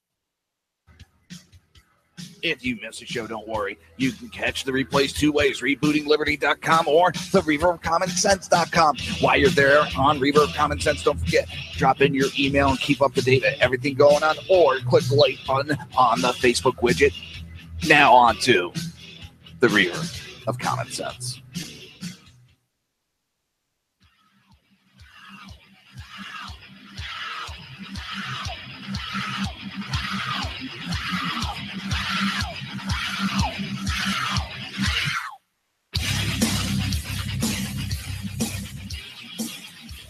Conservative media done right. You're listening to the SHR Media Network. This show contains language that some viewers may find offensive. Listener discretion is advised. And now on to the show. And welcome back to the Reaver of Common Sense. I am your host, Jersey Joe, and I'm here to make sense out of the senseless. The Jersey Takeover is here. We have expanded to 2 hours every Monday through Friday, 9 p.m. to 11 p.m. Eastern Standard Time. Oh, how you doing, Dan? If you want to watch a live broadcast, it's pretty easy. Just go to Reaver.one, click on the SHR TV button, and it'll also put you right in with the chat room. So, coming up in about under 15 minutes, actually under 15 minutes, will be the Sackheads Radio Show, hosted by Sackhead Sean, Sackhead Clint, and BZ. Again, that's at 11 o'clock Eastern Standard Time or 8 p.m. Pacific Standard Time. And I don't know what they'll be discussing this week. A lot of shenanigans will be going on. We know that. So there seems to be some discrepancy going on between the governor of Virginia, was it Terry McAuliffe, and the state police. The governor, while he was on, who is it, D-Ray? He was one of the founders of Black Lives Matter. And Virginia Governor Terry McAuliffe revealed on Monday that the far-right activists had hidden caches of weapons around the city. They had battering rams, and we had picked up different weapons that they had stashed around the city, McAuliffe told civil rights campaigner D-Ray McKenson on his podcast, Save the People. Well, it's looking like I guess Virginia State Police don't like being made to look like weak, I guess the best way would put it. So the next day, August 15th, which is today, Virginia State Police countered McAuliffe's narrative by denying that any weapons caches were discovered during sweeps of the city. Reason CJ tweeted, I just got commented back from Virginia State Police. They say contrary to McAuliffe's statement, no cache weapons were recovered. Now, the actual statement from the Virginia State Police, as to your other question, the governor was referring to the briefing provided him in advance of Saturday's rally and the extra security measures being taken by local and state police. As a safety precaution in advance of August 12th, such searches were conducted in and around Emancipation and one other park. No weapons were located as a result of those searches. So sounds like the governor was trying to give some bullshit answers to cover up why he's trying to justify everything he did, from busting up the protest to having his police stand down and to trying to make an excuse for why the alt-left was all violent. But the state police comes out and shoots it all down, just knocks it right down, and pretty much called the governor a liar. The Virginia State Police said that I can assure you that the Virginia State Police personnel were equipped with more than adequate specialized tactics and protective gear for the purpose of fulfilling their duties to serve and protect those in attendance of the August 12th event at Charlottesville. Then why did they stand down?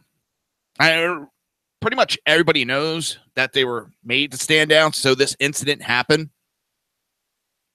Just talking about it a little bit ago. The Democrats need a new subject to talk about. Russia is falling apart, pretty much done. You got left-wing sites and magazine, what is it, The National, writing an article that pretty much tore apart the Russian conspiracy theory. Just tore that apart and proved that that's a bunch of bullshit. And even proved that the Russians did not hack the DNC. Now, that's bad when the left wing tore it apart and proved that it was a lie about the hacking. Well, there's a reason about that, but that's for another show. So the state police are finally finding their balls and standing up to the governor and knocking down. And now they need to come out. And yeah, we were told to stand down. We were forced to stand down. Still doesn't justify them standing down. It really doesn't. I mean, what were they going to do if they didn't stand down? If they were actually separated, were they going to lose their jobs for doing their jobs? It would have pissed the governor off, but, you know, because of their failures, we have one person dead. I know there's all the violence that was going on and is the direct cause, but them failing to do their job is also a reason. And now some of the videos are showing that somebody was taking a baseball bat to the guy's windshield right before he hit the gas. And you got a good enough lawyer, and you show that in court enough times, your client is most likely going to get off charges. And it's going to look like he was trying to escape from being attacked when the police just created an atmosphere and caused a lot of violence to happen by pushing the protesters who had a permit into a group of counter-protesters who did not have a permit. I don't agree with the permit situation, but you know what? They had the permit. The counter-protesters did not. And I'll say it again.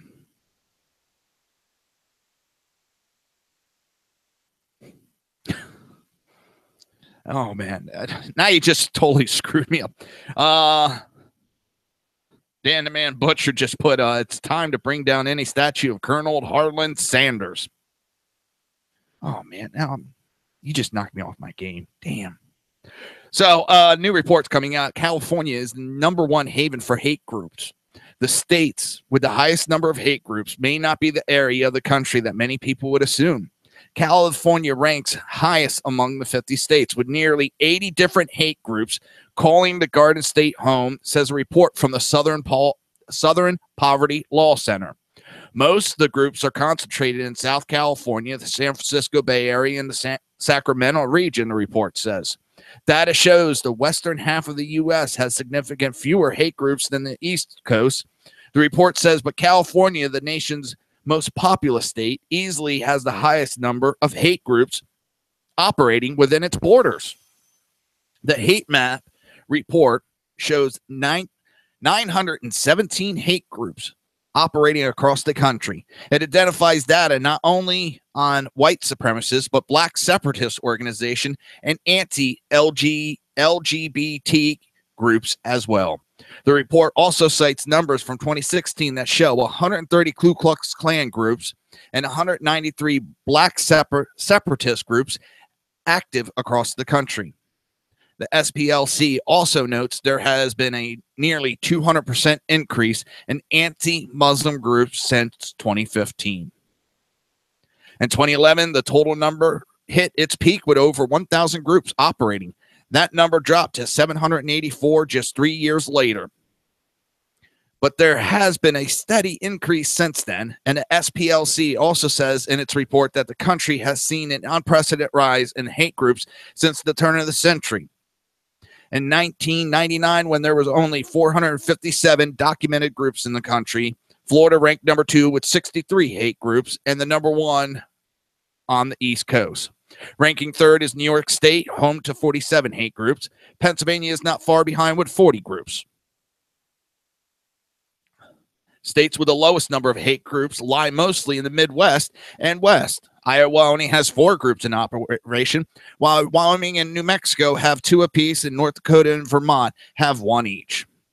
Well, but those areas, if you really look at it, it's either it's too goddamn hot or it's too goddamn cold. You know, do you really want to be protesting out in that heat of New Mexico or in the freezing cold weather of Vermont? Hell no. Data for the hate map list was compiled using hate group publications and websites, citizens and law enforcement reports, sources from the field, and news reports, SPLC says. I find it funny that California has the highest amount right now. The liberal state has the highest amount of hate groups listed by a left-leaning group. And it's not like, okay, there's conservatives all over the place. No, they're sitting there showing that there's, white supremacists and black separatists. And that's pretty entertaining. I know it sounds sick, but it's entertaining sitting there listening to it because it's not the agenda that's told by the mainstream media. It shows you how everything is filtered through the lens of the left. All right. Now we're getting close to the end of the show. Coming up will be Sackheads Radio Show in about 5 minutes. 5 minutes, Sackheads Radio Show. So I'm giving the warnings now. Watch out, the show's coming up. Establishment media shaken by Trump's press conference comments on Charlottesville. Journalists and reporters from establishment media reacted with horror. With horror. How dare he? Oh my God. How dare Trump? How could he do that to us?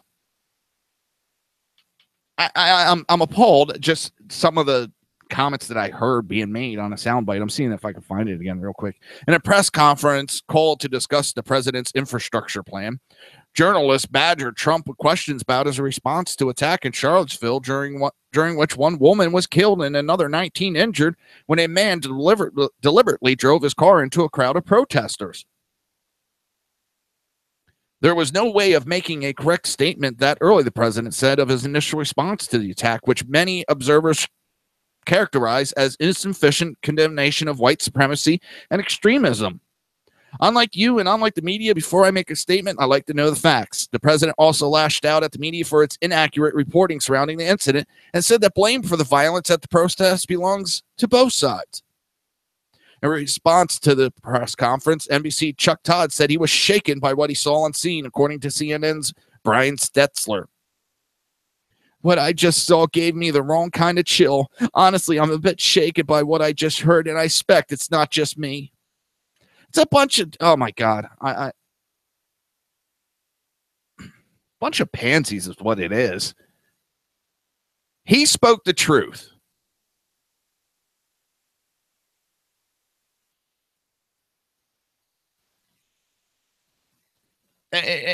He spoke the truth. Both sides were at fault here. He's actually calling out what everybody sees and not through the lens of the mainstream media or through the government in Washington, D.C. He's calling it like people in the real world see it. We see that both sides cause that issue, and we've talked about it extensively. And it's just amazing that the media is just so in this bubble. I don't know if they're just out to start trouble or if they actually are upset that he's calling it so honestly. I mean, I hope to God this is just fake that they're upset about, fake upset, because if they're honestly upset, these people need mental help big time. They need help. Shh. I'm part of the KFC conspiracy. You must be quiet. You cannot talk about the recipe. I don't know. It's ridiculous. It's absolutely ridiculous what's going on nowadays. But that's pretty much the show, because my voice has been going in and out all night, and I don't know why. But I just want to give one last shout out that the show was to Lawrence Road firefighter, Captain 22, Sonny Kitchen, who lost his battle with a couple of medical problems. And he's going on to the big firehouse in the sky. He'll be greatly missed. He dedicated pretty much his whole life to saving people. And my condolences go out to his wife, his kids, and his whole family. And Station 22, my heart's with you guys. All right, that's going to be the show, and I'll talk to everybody tomorrow right here. And don't forget, coming up next is the Sackheads Radio Show. Peace.